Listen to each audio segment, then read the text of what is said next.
નમસ્કાર દર્શક મિત્રો, આપ જોઈ રહ્યા છો હુકમ ન્યૂઝ. હવે જોઈએ અગત્યના સમાચાર. વડોદરા શહેરના માંજલપુર વિસ્તારમાં સ્પંદન હોસ્પિટલ પાસે ભવ્ય રીતે ઈચ્છાપૂર્તિ ગણેશ મહોત્સવનું આયોજન કરવામાં આવ્યું છે.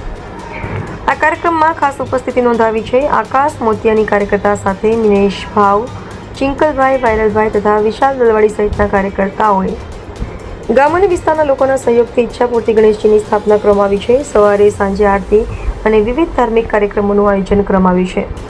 ભક્તિભાવ અને હર્ષોલ્લાસ સાથે સ્થાનિક લોકો મોટી સંખ્યામાં જોડાઈ રહ્યા છે. તંત્રી શ્રી ફરીદ શેખ, હુકમ ન્યૂઝ, વડોદરા.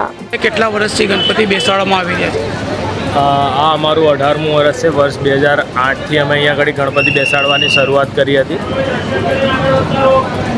આ વર્ષે ઈચ્છાપૂર્તિ ગણેશ શંકર ભગવાનની બારાત, શિવજી કી બારાતની ઉપર ગણેશ સ્થાપના કરવામાં આવી છે. આપ જોઈ શકો છો કે વચ્ચે બેઠેલા ઈચ્છાપૂર્તિ ગણેશના આજુબાજુ દેવો, દાનવો, માનવો અને અન્ય શિવગણ, જે શિવજી કી સવારીમાં હોય છે શિવગણ, એ શંકર ભગવાન નંદી મહારાજની ઉપર બેસીને જાન પ્રસ્થાન કરતા હોય, પાર્વતી માતાના મહેલ તરફ આગળ વધતા હોય એવી રીતના ડેકોરેશનની અહીંયા આગળ રચના કરવામાં આવી છે.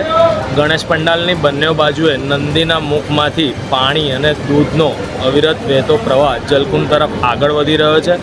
પંડાલની અંદર બારાતનું સ્વાગત કરવા માટે હાથ જોડેલા પૂતળા અને હાર પહેરાવવામાં આવતા પૂતળાનું પણ આયોજન રાખવામાં આવેલું છે. પૂતળાઓ અહીંયા આગળ ગોઠવવામાં આવ્યા છે.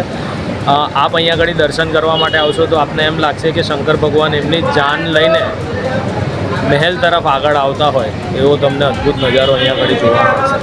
આપણું નામ? મારું નામ આકાશ મોતિયાની.